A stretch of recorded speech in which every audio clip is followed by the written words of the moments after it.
जय हिंद। देखिए, सिंधु घाटी सभ्यता हम पढ़ रहे थे। सिंधु घाटी सभ्यता में क्या था कि बहुत सारे शहर मिले थे। सबसे पहले मोहनजोदड़ो का खोज हुआ था। सबसे पहले मोहनजोदड़ो मिला था, इसीलिए सबसे पहले हड़प्पा शहर मिला था, उसके बाद मोहनजोदड़ो मिला था।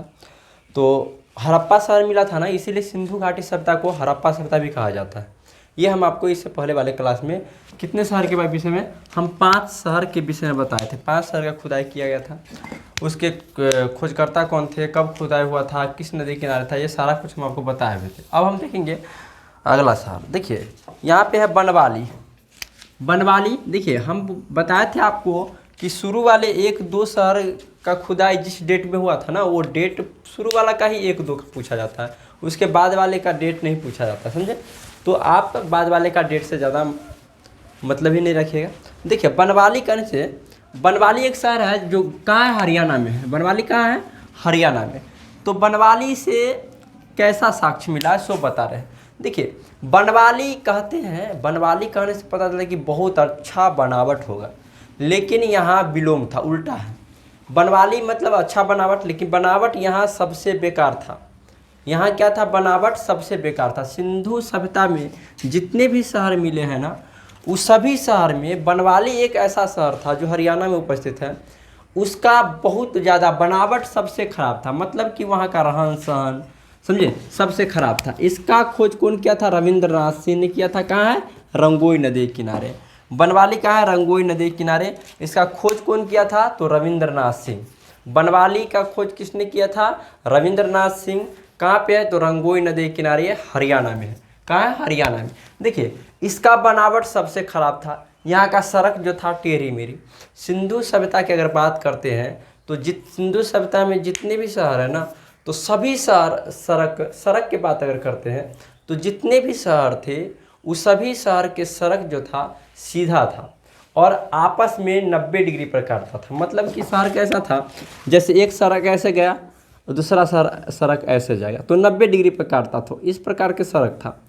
सिंधु सभ्यता के जितने भी शहर थे, उस सड़क थे, सभी सड़क जो था आपस में 90 डिग्री पर काटता था और सीधा था, समझा। सभी क्या था, सीधा था। नाली सब ढका हुआ था, समझा। लेकिन बनवाली एक ऐसा शहर था कि बनवाली के सड़क सीधा नहीं था, टेढ़ी मेढ़ी सड़क था। तो आपको पूछा जाएगा सिंधु सभ्यता में किस जगह का, किस शहर का सड़क जो था टेढ़ी मेढ़ी था, तो बनवाली का। किस जगह पे नाली नहीं था, तो बनवाली में। देखिए बनवाली में नाली नहीं था। जितने भी शहर मिले हैं तो सभी शहर में क्या था कि सड़क के किनारे किनारे नाली था, समझा। लेकिन बनवाली में क्या था कि नाली की व्यवस्था नहीं थी, पानी जहाँ तहाँ बहता था।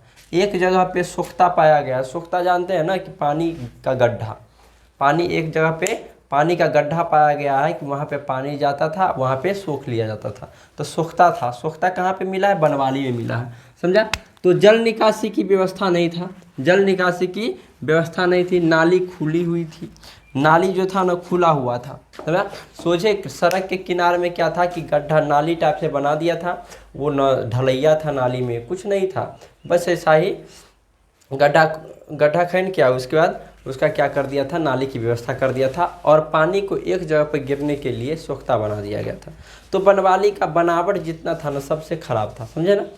तो जितना माने, देखिए इस शहर से पता चलता है, बनवाली से देखने से पता चलता है कि यह शहरी सभ्यता नहीं थी।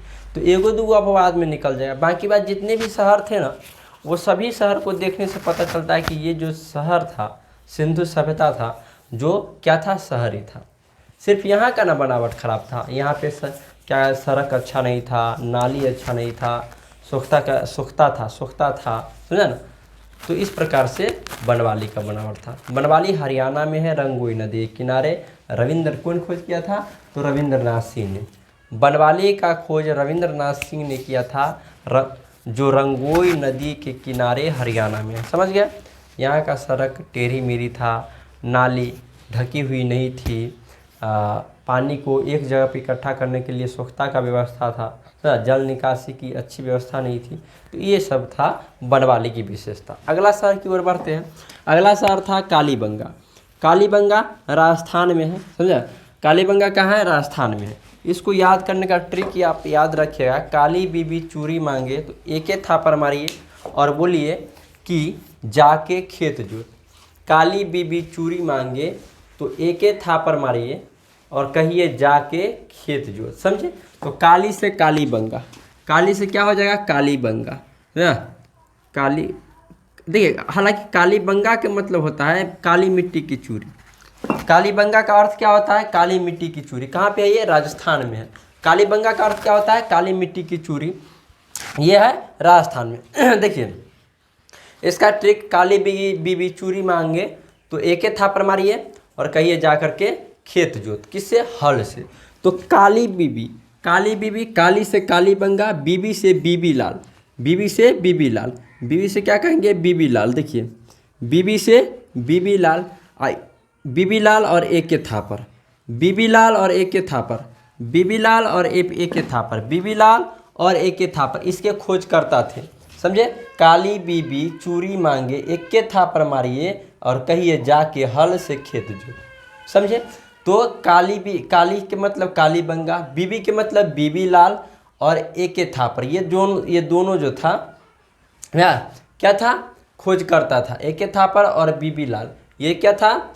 इसका खोज करता था। यहाँ पे मिला है चूड़ी का साक्ष्य, यहाँ पे चूड़ी का साक्ष्य मिला। देखिए अगर आप बात करते हैं, अगर चनहुद्रों का बात करते हैं तो चनहुद्रों के जगह पे वहाँ पे फीमेल से संबंधित मिले हैं, साक्ष्य मिले हैं, लेकिन वहाँ पे चूड़ी नहीं मिला। वहाँ पे चूड़ी नहीं मिला, चूड़ी का साक्ष्य फीमेल से चनहुद्रों में नहीं मिला है। समझा ना? देखिए फीमेल से संबंधित मेकअप वगैरह ये सब का सामान मिला है, मेकअप, स्नो पाउडर, ये सब मिला है, लेकिन चूड़ी नहीं मिला है। तो यहाँ चूड़ी कहाँ से मिला है? काली बंगा से मिला। कहाँ पे मिला है? काली बंगा से मिला। चूड़ी मिला है, चूड़ी मिला है। उसके बाद कई देखिए हल मिला है, हल जानते हैं खेत जोतने वाला, खेत मिला है, जुता हुआ खेत मिला है। समझे? तो ये सब यहाँ पे मिल रहा है। उसका हवन कुंड मिला है। तो आपको पूछा जाएगा यज्ञ के साक्ष्य कहाँ मिले हैं? तो यहाँ से काली बंगा से। यज्ञ के साक्ष्य कहाँ से मिले? तो हवन कुंड, अलंकृत ईंट, ये सब काली बंगा से मिले हैं। यह है हवन कुंड, अलंकृत ईंट। अलंकृत ईंट का मतलब क्या होता है? देखिए ईंट, अलंकृत ईंट के मतलब ईंट जो है अलंकृत, मतलब डिजाइन टाइप के ईंटा बनाया गया है, डिजाइन ईंटा बनाया गया, तो उसी को अलंकृत ईंट कहा गया है। समझ गया? तो यज्ञ के साक्ष्य कहाँ से मिले हैं? तो काली बंगा से मिले। यज्ञ के साक्ष्य कहाँ से मिले हैं? काली बंगा से मिले हैं। और अलंकृत ईंट मिले हैं, जुता हुआ खेत मिले हैं, चूड़ी मिला है। समझा ना? तो ये सब साक्ष्य काली बंगा से मिले हैं। आगे बढ़ते हैं धौलावीरा की ओर। धौलावीरा गुजरात में है। देखिए धौलावीरा जो है ना, आपको इसमें ज़्यादा विशेषता याद नहीं रखना है। धौलावीरा पूरे सिंधु सभ्यता का सबसे बड़ा स्थल धौलावीरा था। अगर आपको पूछेगा कि सिंधु सभ्यता का सबसे बड़ा भवन कौन था, तो आप कहिएगा मोहनजोदड़ो का अन्नागार था। सबसे बड़ा भवन अगर पूछता है आपको तो कहिएगा मोहनजोदड़ो का अन्नागार था। लेकिन सबसे बड़ा स्थल की बात करेगा, सबसे बड़ा स्थल, तो सबसे बड़ा स्थल धौलावीरा था। कहाँ? गुजरात में। धौलावीरा था गुजरात में। यहाँ पे एक स्टेडियम मिला है, इसका ज़्यादा विशेषता नहीं है। धौलावीरा से क्या मिला है? स्टेडियम मिला है। स्टेडियम कहाँ से मिला? धौलावीरा से। तो इस प्रकार से ये हो गया। अब अगला है नवा सुरकोटदा, गुजरात में है। सुनिए, एक सुतकागेंडोर पाकिस्तान में है, उसका बात नहीं कर रहे हैं, सुरकोटदा का बात कर रहे हैं। ये सुरकोटदा कहाँ पे है? गुजरात में है। इसका खोज किया था यज्ञपति जोशी जी। यहाँ पे घोड़ा का कंकाल मिला है। यहाँ पे क्या मिला है? घोड़ा का कंकाल, घोड़ा का कंकाल मिला है। समझे? और देखिए यहाँ पे घोड़ा का कंकाल मिला है। उसके बाद कलश समाधान मिले। कलश समाधान के मतलब क्या? कि आदमी को मार करके घैला में बंद करके और रख देता था। समझा? तो वही उसी को कहता है कलश समाधान। तो यहाँ से मिला है, कहाँ है? सुरकोटदा में कलश समाधान मिले हैं, कलश समाधान मिले हैं। अगला शहर की ओर बढ़ते हैं, लोथल। लोथल कहाँ है? गुजरात में भोगवा नदी के किनारे है। लोथल कहाँ पे है? तो गुजरात के भोगवा नदी के किनारे लोथल पड़ता है। देखिए लोथल जो था ना, एक व्यापारिक शहर था, मतलब यहाँ पे व्यापार होते थे, ऐसा साक्ष्य मिला है। मिले हुए साक्ष्य के अनुसार हम बता सकते हैं कि लोथल जो था व्यापारिक शहर था, क्योंकि यहाँ पे फारस का मोहर होता था। और व्यापार कहाँ से होता था? तो फारस से होता था। क्योंकि फारस के मोहर यहाँ देखने को मिले हैं और यहाँ की मोहर, यहाँ का मोहर कहाँ, वहाँ पे फारस में देखने को मिले हैं। तो यहाँ पे ये भोगवा नदी के किनारे था। इसका खोज कौन किया था? एस.आर. राव। समझे? ये बंदरगाह को गोदीबारा कहा जाता है। बंदरगाह को क्या कहा जाता है? गोदीबारा। देखिए बंदरगाह क्या होता है, जे देखिए नदी का किनारा जहाँ पे जहाज, पनिया जहाज से उतरता है और सामान वगैरह से उतारता है ना, उसी को बंदरगाह कहते हैं और उसको गोदीबारा भी कहते हैं। समझ गए ना? तो यहाँ पे लोथल में गोदीबारा मिला है क्योंकि यहाँ व्यापारिक केंद्र था, व्यापारिक केंद्र था तो स्वाभाविक बात है रहेगा ही। देखिए यहाँ विदेशी व्यापार होता था, फारस के मोहर मिला है। यहाँ पे बाट मिला है। बाट के मतलब क्या? बटखारा, जिसको देहाती भाषा में बटखारा कहते हैं। बटखारा होता है ना 1 किलो के, 2 किलो के, 3 किलो के। लेकिन लोथल में ऐसा बात नहीं था, सिंधु सभ्यता में ऐसा बात नहीं था। लोथल से जो बाट मिले हैं ना, वो एक बाट 16 केजी के हैं। उसके अलावा दूसरा कोई बाट है ही नहीं। एक बाट 16 केजी के हैं। समझे? तो देखिए 16 केजी, अगर किसी को 32 केजी लेना रहेगा तो 16 केजी 2 बार आट ले माने तौल देगा। लेकिन अगर वही 20 केजी लेना रहेगा तो उसको नहीं कर सकता, नहीं दे सकता है। फिर से फाँट करना होगा अलग अलग करके, एक रंग करके, माने 16 का आधा 8, फिर 8 का आधा 4, तो ऐसे कर करके देना होगा। माने एक ही बाट था 16 केजी का। तो बाट मिला तो स्वागत तराजू भी मिलेगा। तो वहाँ पे लोथल में क्या मिला है? तराजू भी मिला है। समझा? घर के दरवाज़ा सड़क पर नहीं था। देखिए सिंधु सभ्यता में जितने भी जितने भी शहर थे, सिंधु सभ्यता की अगर आप बात करते हैं तो जितने भी शहर थे वो सभी शहर, जैसे ये सड़क है, ये क्या है? सड़क। तो ऐसे घर बसाया गया था, ऐसे ये सब घर बसाया गया था, घर बसाया गया। लेकिन देखिए इसका घर, सभी शहर का घर जो का दरवाज़ा जो था ये बगल में खुलता था। घर का दरवाज़ा क्या था? बगल में खुलता था, बगल में खुलता था। क्यों? क्योंकि उसको डर था कि अगर सड़क के किनारे दरवाज़ा खोलेंगे तो बच्चा सब क्या करेगा कि इसमें आएगा, सड़क पर जाएगा तो क्या होगा कि पिचा उचा जाएगा। मैंने उस समय भी आइडिया था लोगों को है कि अगर सड़क के किनारे, सड़क पर हम दरवाज़ा अगर खोल देते हैं तो बच्चा सब पिचा जाएगा। रोड में क्या होता है कि रोड में गाड़ी चलता है, पिचा उचा जाएगा, तो डर रहता था। तो उस समय भी डर था। अभी आप तो सड़क के किनारे, सड़क के ओर मुँह कर देता है, गेट खोल देता है अपन जो पिचो, उससे मतलब नहीं रहता है। तो ये बात था। तो सभी शहर था ना, तो सड़क के किनारे नहीं दरवाज़ा खोलता था। लेकिन एक यही शहर था लोथल जो ऐसा शहर था, इसमें जितने भी घर थे वो सभी घर का दरवाज़ा जो था सड़क के किनारे खुलता था। सिंधु सभ्यता में जितने भी शहर मिले हैं उसमें जो घर था उस सब का दरवाज़ा सड़क के दूसरी ओर माने इधर खुलता था। लेकिन लोथल में जितने भी घर थे उस सभी घर का दरवाज़ा सड़क की ओर खुलता था। क्यों? क्योंकि लोथल जो था व्यापारिक केंद्र था और लोग जानता था कि अगर मान लीजिए कि इधर हम दरवाज़ा खोल लेते हैं तो फिर से यहाँ से मान लीजिए बैलगाड़ी उतार करके सामान उतारने में, ले जाने में, लाने में बहुत दिक्कत होगा सड़क के नीचे। इसीलिए ये दरवाज़ा सड़क के सामने ही खोल लिए, समझे, ताकि उसे सामान को लाने और ले जाने में दिक्कत नहीं होगा। तो ये सब था इसमें लोथल में, ये था। समझ गया? हालांकि जितना सर समझ गया। अब देखिए, अब तराजू मिले हैं। अब आगे बढ़ते। देखिए ये सब शहर 10 शहर के बारे में बताए हैं, इससे ज़्यादा नहीं पूछता है, समझे ना। इतना शहर काफ़ी है। इस सभी शहर को आप मिले हुए साक्ष्य के अनुसार आप याद कर लीजिए। अब सिंधु सभ्यता के विषय में कुछ जानते हैं। सिंधु सभ्यता क्या था? एक शहरी सभ्यता था। ये तो आप जानते हैं भली बात ही, शहरी सभ्यता। तो आपको प्रश्न कैसे आएगा कि आप कैसे कह सकते हैं कि सिंधु घाटी सभ्यता एक शहरी सभ्यता थी? तो हम लिखेंगे क्या? हम मिले हुए साक्ष्य के अनुसार हम बता सकते हैं कि सिंधु सभ्यता एक शहरी सभ्यता थी। समझे? मिले हुए साक्ष्य के अनुसार हम बता सकते हैं कि सिंधु सभ्यता एक शहरी सभ्यता थी, क्योंकि यहाँ पे खुदाई के दौरान जितने भी साक्ष्य मिले हैं वो हमें बताता है कि ये शहरी सभ्यता थी। यहाँ की सड़कें जो थी क्या थी? यहाँ की सड़कें सीधी थी, आपस में 90 डिग्री पर काटती थी, समकोण पर काटती थी, समझे।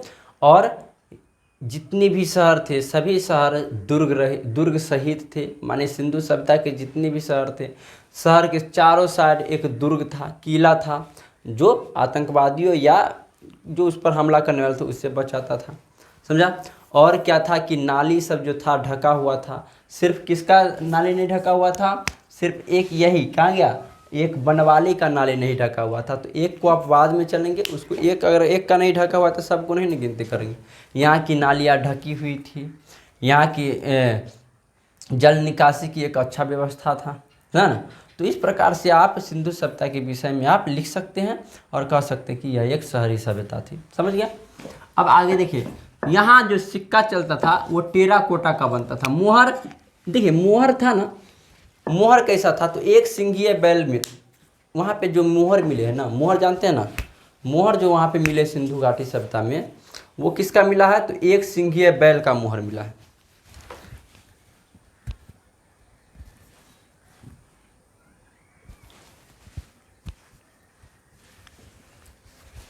तो वहाँ पे मोहर मिले हैं, एक सिंघीय बैल का मिला। एक सिंघीय बैल की मतलब क्या होता है? गैंडा टाइप के, जानते हैं ना। हालांकि गैंडा नहीं था, लेकिन गैंडा टाइप के होता है, उस पर सींग लिखा लगा हुआ था। समझ गया। तो आपको पूछेगा कि किस प्रकार का मोहर, मोहर पर किसका छाप था? एक सिंघीय के बैल का, एक सिंघीय बैल का। समझ गया। तो इसका सिक्का किसका था? तो टेराकोटा का सिक्का। देखिए सिक्का जो था टेराकोटा, टेराकोटा क्या होता है कि मिट्टी को अगर आप बहुत अच्छे से अगर पका देते हैं तो वो मिट्टी के सामान को टेराकोटा कहते हैं।